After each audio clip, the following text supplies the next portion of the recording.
Hello students, कैसे हैं आप लोग? ओके, बिल्कुल, वेरी गुड, बिल्कुल ठीक।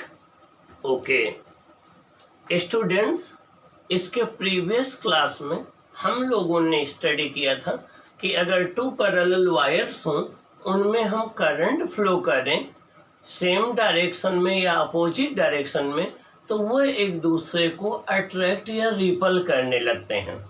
अगर उनमें करंट सेम डायरेक्शन में होती है तो वो उसको अट्रैक्ट करते हैं, अगर अपोजिट डायरेक्शन में होते हैं तो रिपल करते हैं। और हम लोगों ने force per unit length find out किया था। स्मॉल एफ इक्वल टू आपका mu naught upon 2 pi I1 I2 upon D के equal.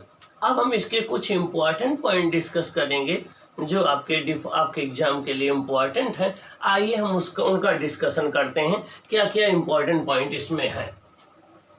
Discussion point, force between two parallel wire means two parallel wires के बीच में जो फोर्स एक्ट करता है उसके क्या मेन पॉइंट है। हमने इसके प्रीवियस क्लास में डिराइव किया था force between two parallel current carrying wire. अब हम देखिए फर्स्ट पॉइंट क्या है। Magnetic force per unit length of each infinite length wire is equal in magnitude and opposite in direction. Magnetic force per unit length of each infinite length wire is equal in magnitude and opposite in direction. इसका मतलब ये हो गया कि जितना force ये first wire second wire पर apply करेगा उतना ही force second wire first wire पर अप्लाई करेगा। तो फर्स्ट वायर के द्वारा सेकंड वायर पर अप्लाई किया गया फोर्स सेकंड वायर के द्वारा फर्स्ट वायर पर अप्लाई किए गए फोर्स के इक्वल और अपोजिट होता है। देखिए, पर यूनिट लेंथ फर्स्ट वायर पर अगर हम फोर्स को DF12 vector DF12 upon DL ले लें और सेकंड वाले वायर पर हम DF2 अपॉन DL ले लें तो DF1 upon DL equal to minus times DF21 upon DL हो जाएगा। आइए नेक्स्ट पॉइंट की बात करते हैं। अब ये एक दूसरे को अभी डिस्कस किया था प्रीवियस क्लास में कि लाइक करंट एक दूसरे को अट्रैक्ट करती हैं, अनलाइक करंट एक दूसरे को रिपल करती हैं। ऐसा फ्लेमिंग लेफ्ट हैंड रूल के अकॉर्डिंग हम फाइंड आउट कर सकते हैं। According to Fleming left hand rule, like currents attract each other while unlike current repel each other. जब लाइक करंट होती हैं, दो कंडक्टिंग वायर में अगर करंट सेम डायरेक्शन में होती हैं तो वो एक दूसरे को अट्रैक्ट करती हैं, अगर अपोजिट डायरेक्शन में होती हैं तो एक दूसरे को वो रिपल करते हैं। ओके, नेक्स्ट है the magnetic force on each infinite length wire is in the form of action and reaction pair. Means first wire second wire पर जितना फोर्स अप्लाई करता है सेकेंड वायर भी फर्स्ट वायर पर उतना ही इक्वल और opposite force apply करता है। ये दोनों फोर्स एक्शन और रिएक्शन पेयर बनाते हैं। ये दोनों फोर्स एक्शन और रिएक्शन पेयर बनाते हैं।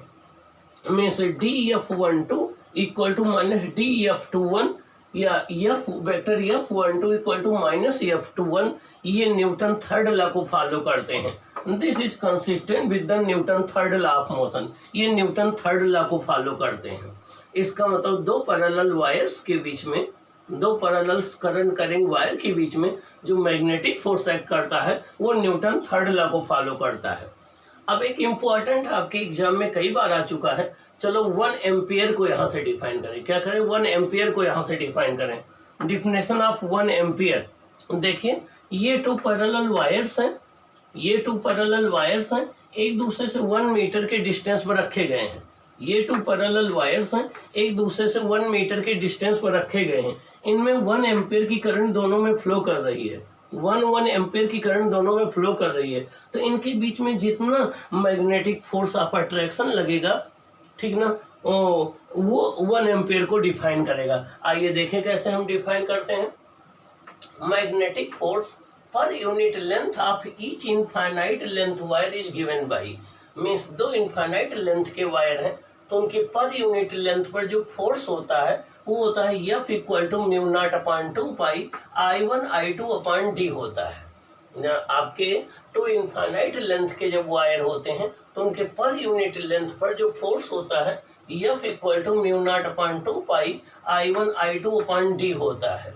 म्यू नॉट अपॉन 2 पाई की वैल्यू होती है 2 इंटू 10 टू द पावर -7।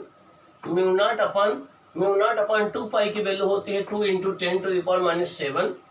ये आपके म्यू नॉट अपॉन 2 पाई की वैल्यू है।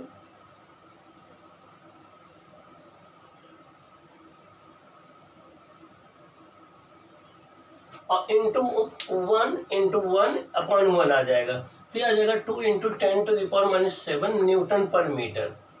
तो देखिए 1 एम्पियर को ऐसे डिफाइन करेंगे, 1 ampere is the current which when passed through each of the two parallel infinite long straight wire placed in free space at a distance of 1 meter produces a magnetic force of 2 into 10 to the power -7 Newton per meter between them।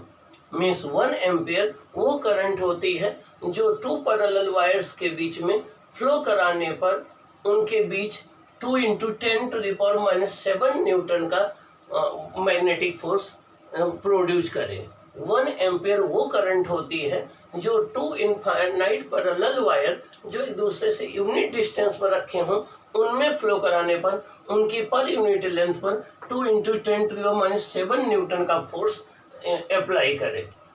Okay, एक बात और, जब भी हम ये formula apply करते हैं F equal to mu naught upon 2 pi I1 I2 upon D into I1 I2 upon D, इसमें एक कम से कम एक वायर इनफाइनाइट लेंथ का होना चाहिए। क्या? एक वायर इनफाइनाइट लेंथ का होना चाहिए। जब एक वायर इनफाइनाइट लेंथ का होगा तो जो मैग्नेटिक फील्ड हो जाएगी उसकी मैग्नेटिक फील्ड यूनिफॉर्म और कांस्टेंट हो जाएगी, तो दूसरा वाला वायर उसके यूनिफॉर्म मैग्नेटिक फील्ड में रखा होगा, तब इस फार्मूले को अप्लाई करना ज़्यादा इजी रहेगा। मीन्स जब हम ये फार्मूला अप्लाई करें तो वैसे हम मान के तो चलते हैं बोथ वायर इनफाइनाइट लेंथ के हैं, लेकिन कम से कम एक वायर इनफाइनाइट होना चाहिए जो अपना मैग्नेटिक फील्ड प्रोड्यूस कर रहा है, जिसको हम सोर्स वायर बोल रहे हैं। बाकी दूसरा चाहे जितनी लेंथ का हो, फाइनाइट का हो या इनफाइनाइट का हो, तो वो चल जाएगा, लेकिन कम से कम एक वायर जो है वो आपके इनफाइनाइट लेंथ का होना चाहिए। तो सपोज कर लो ये फर्स्ट वाला वायर इनफाइनाइट लेंथ का है, सेकेंड वाला वायर हमने फाइनाइट लेंथ का ले लिया। इसकी लेंथ कितनी है? स्मॉल एल है। कितनी है इसकी? स्मॉल एल है। अब हमें इसकी स्मॉल एल लेंथ पर फोर्स राइट करना है, तो इसकी स्मॉल एल लेंथ पर फोर्स क्या राइट करेंगे? आइए हम देखते हैं। स्मॉल एल लेंथ पर इसके जो फोर्स हो जाएगा वो कैसे राइट करें। अभी हमने डिस्कस किया था कि जब भी हम दो पैरेलल वायर्स के बीच में फोर्स राइट करें उनकी पर यूनिट लेंथ पर, उनमें से एक वायर इनफाइनाइट लेंथ का होना चाहिए। इनफाइनाइट लेंथ का होने से नंबर एक, उसके लिए हम formula mu naught upon 2 pi I upon R magnetic field का अप्लाई कर सकेंगे, और उसकी मैग्नेटिक फील्ड यूनिफॉर्म होगी, जिससे दूसरा वायर उसके यूनिफॉर्म मैग्नेटिक फील्ड में रखा होगा और हम उनके बीच में फोर्स फाइंड आउट कर सकेंगे। जैसा अभी देखिए, इसको एक को हमने इनफाइनाइट लेंथ का वायर मान लिया, इसको हमने सोर्स वायर कह दिया। इसकी मैग्नेटिक फील्ड जब चारों ओर होगी तो ये जो एलियन वायर है जो एक फाइनाइट लेंथ का है वो इसके मैग्नेटिक फील्ड में रखा होगा। अब फोर्स पर यूनिट लेंथ होता है small F equal to mu naught upon 2 pi I1 I2 upon D. हम चाहते हैं कि इस सेकेंड वायर के एलियन लेंथ पर, हम चाहते हैं सेकेंड वायर के एलियन लेंथ पर, या इसकी लेंथ एल है उस पर कितना फोर्स एक्ट करेगा। तो देखिए कैसे निकालेंगे। Magnetic force on the wire एलियन हो जाएगा F L N equal to force per unit length into length, तो हो जाएगा F L N equal to mu naught upon 2 pi I1 I2 upon D into L हो जाएगा। ये force per unit length है इंटू मल्टीप्लाई बाई लेंथ। तो means इसके L length पर फोर्स फाइंड आउट करने के लिए ये फॉर्मूला हम यूज करेंगे। ओके, अब सबसे इम्पोर्टेंट कॉन्सेप्ट इसमें ये है, जहाँ से न्यूमेरिकल आपके यहाँ एग्जाम में आता है, सॉल्व एग्जाम्पल भी दिया गया आपके एनसीईआरटी में, ये है इक्विलिब्रियम ऑफ वायर। मीन्स अगर हमें हवा में, एयर में इक्विलिब्रियम में वायर को रखना हो तो क्या करेंगे। देखिए केस 1 हम देख रहे हैं, अपर वायर इज फ्री। देखिए ये वायर हवा में ऐसे लटक रहा है, ये वायर एयर में ऐसे फ्री है, एयर में फ्रीली इसको हमें सस्पेंड कराना है। ये दूसरा वायर है, ये इनफाइनाइट लेंथ का दूसरा वायर है, ये फिक्स्ड है, इसको एयर में हमने सस्पेंड कर दिया है। इसमें करंट I2 है, इसमें करंट I1 है। अब हमें इसको एयर में ऐसे इक्विलिब्रियम में बैलेंस करना है, तो हमें इसका जो वेट होगा, वेट पर यूनिट लेंथ, उसको बैलेंस करना पड़ेगा मैग्नेटिक फोर्स से। तो मैग्नेटिक फोर्स यहाँ रिपल्सन फोर्स होना चाहिए। रिपल्सन फोर्स होने के लिए दोनों में करंट अपोजिट डायरेक्शन में होनी चाहिए। देखिए यहाँ पर दोनों में करंट जो है वो आपकी अपोजिट डायरेक्शन में होनी चाहिए, दोनों में करंट जो है वो अपोजिट डायरेक्शन में होनी चाहिए। एक में I1 हमने ले लिया, एक में I2 ले लिया, ये फिक्स्ड कर दिया। और इससे एच हाइट पर इसको हमें हवा में ऐसे इक्विलिब्रियम में लटकाना है, एयर में इसको बैलेंस करना है। ये फ्री वायर है, ये ऊपर नीचे मूव कर सकता है।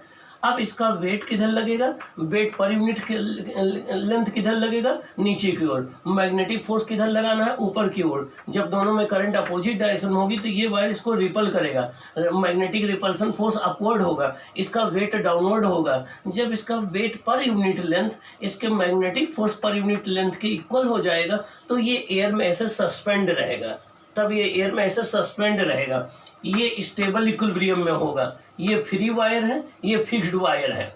और आपको गिवन क्या होगा, ये फाइनाइट लेंथ का वायर जिसका मास m और लेंथ l दे दिया जाए, या इनफाइनाइट लेंथ का वायर हो सकता है जिसकी लीनियर मास डेंसिटी लेमडा हो और वेट w हो, मतलब wait per unit length w हो और लेमडा जो है इसकी मास लीनियर मास डेंसिटी हो, मीन्स m/l हो। तो आइए देखिए कैसे करेंगे। Consider a long horizontal wire which is rigidly fixed. देखिए ये एक लॉन्ग हॉरिजॉन्टल वायर है जिसको यहाँ पर हमने फिक्स कर दिया है। Another wire is placed directly above and parallel to the first fixed wire. ये जो फिक्स्ड वायर है इसके अबव एच हाइट पर इसके पैरेलल हमने दूसरे वायर को रख दिया है। अब इसको हमें बैलेंस करना है। तो देखिए फोर्स पर यूनिट लेंथ क्या हो जाएगा, ये हो जाएगा F = μ0/2 पाई I1 I2/d के प्लेस पर क्या है H, हमने H हाइट पर रखा है। It is repulsive in nature because currents are unlike. दोनों में करंट हमने unlike means different opposite direction में है, तो ये जो magnetic force per unit length होगा ये रिपल्सिव होगा, रिपल करेगा।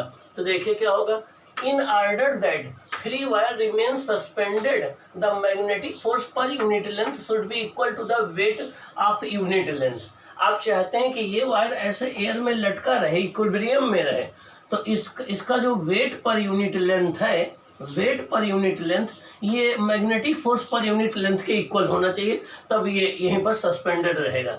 तो एट बैलेंस कंडीशन में क्या होगा, magnetic force per unit length μ0/2 pi I1 I2/h equal to weight per unit length m/l into g, ये वेट पर यूनिट लेंथ है। ये स्टेबल इक्विलिब्रियम कंडीशन में होगा, ये वाला वायर स्टेबल इक्विलिब्रियम में होगा। लेमडा क्या है, मास पर यूनिट लेंथ है।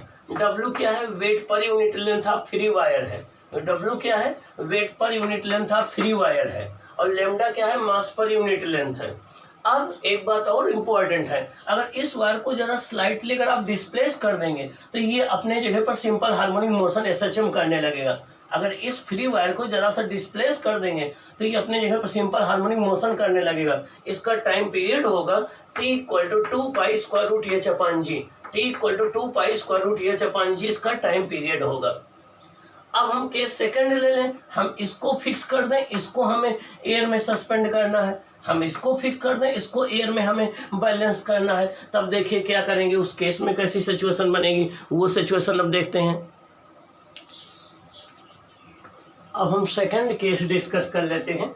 देखिए सेकंड केस क्या है, सेकंड केस ये है कि अब हम वायर अपर वायर को फिक्स कर देते हैं। देखिए अब हम लोअर वायर को फ्री कर देते हैं। केस सेकंड है, लोअर वायर इज फ्री। ये वायर फ्री है, इसको हमें इक्विलिब्रियम में लाना है। इस वायर को मैंने फिक्स्ड कर दिया है, इसमें करंट, अब हमें इसको इक्विलिब्रियम में लाने के लिए इसको अट्रैक्ट करना पड़ेगा। तो इन दोनों में करंट सेम डायरेक्शन में होगी।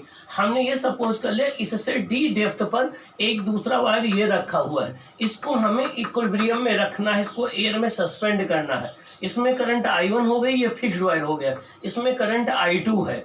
अब हमें इसको फिक्स रखने के लिए इसका वेट जो ऐड करेगा, किधर ऐड करेगा, वर्टिकल डाउनवर्ड ऐड करेगा। इधर वेट, इसका वेट किधर ऐड करेगा, वर्टिकल डाउनवर्ड ऐड करेगा। और इस पर मैग्नेटिक फोर्स किधर लगाना होगा, हमें इस डायरेक्शन में अप्लाई करना पड़ेगा। तो magnetic force per unit length, ये magnetic force per unit length जब इसके वेट के इक्वल हो जाएगा तो ये वायर यहीं पर सस्पेंड रहेगा। क्या होगा, अगर वेट पर यूनिट लेंथ जो है अगर ये इक्वल हो जाएगा किसके, magnetic force per unit length के, तो ये यहीं पर क्या हो जाएगा, सस्पेंड रहेगा, सस्पेंड कर जाएगा। तो अब हमें क्या करना है, इस फोर्स को इसके इक्वल कर देना है। देखिए, consider a long horizontal wire which is rigidly fixed. ये एक लॉन्ग हॉरिजॉन्टल वायर है जिसको हमने फिक्स्ड कर दिया है। And another wire is placed directly below and parallel to the fixed wire. इस फिक्स्ड वायर से डी डिस्टेंस बिलो हमने दूसरा वायर लिया है जिसको हमें इक्विलिब्रियम में बैलेंस करना है। ये फोर्स पर यूनिट लेंथ क्या हो जाएगा, magnetic force per unit length mu naught upon 2 pi I1 I2 upon ये। यहाँ पर अब हमने नीचे डी डिस्टेंस रखी है, तो यहाँ पर आपका डिस्टेंस क्या हो जाएगा, D distance D Newton per metre. It is attractive. अब ये अट्रैक्टिव फोर्स होगा क्योंकि दोनों में करंट सेम डायरेक्शन में है, तो ये अट्रैक्ट करेगा वायर को। It is attractive in nature because currents are like. Current दोनों में लाइक है तो ये अट्रैक्ट करेगा। अब हमें इस फोर्स को इसके इक्वल करना होगा at balance condition. Balance condition में क्या होगा, magnetic force per unit length equal to weight per unit length. तो हो जाएगा mu naught upon 2 pi I1 I2 upon D equal to lambda into G या एम अपॉन एल इंटू जी।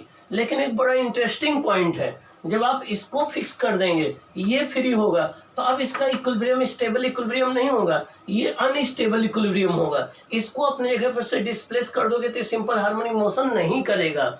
तो इस case में जब अपर वायर फिक्स है, lower free है, तो ये अनस्टेबल इक्विलिब्रियम है। और जबकि ऊपर वाला वायर फ्री था, नीचे का फिक्स था, तो वो स्टेबल इक्विलिब्रियम कंडीशन थी। इस केस में ये अनस्टेबल इक्विलिब्रियम कंडीशन होगी, ये सिंपल हार्मोनिक मोशन नहीं करेगा। ओके, तो ये रहा आपका force between two parallel wire, जिसके बेसिस पर हमने 1 एम्पीयर करंट को डिफाइन किया और वायर की इक्विलिब्रियम की जो है हमने कंडीशन डिराइव किया और 1 एम्पीयर को डिफाइन किया। अब इसको आपको अच्छे से प्रिपेयर कर लेना, फिर हम नेक्स्ट टॉपिक डिस्कस करेंगे। ओके।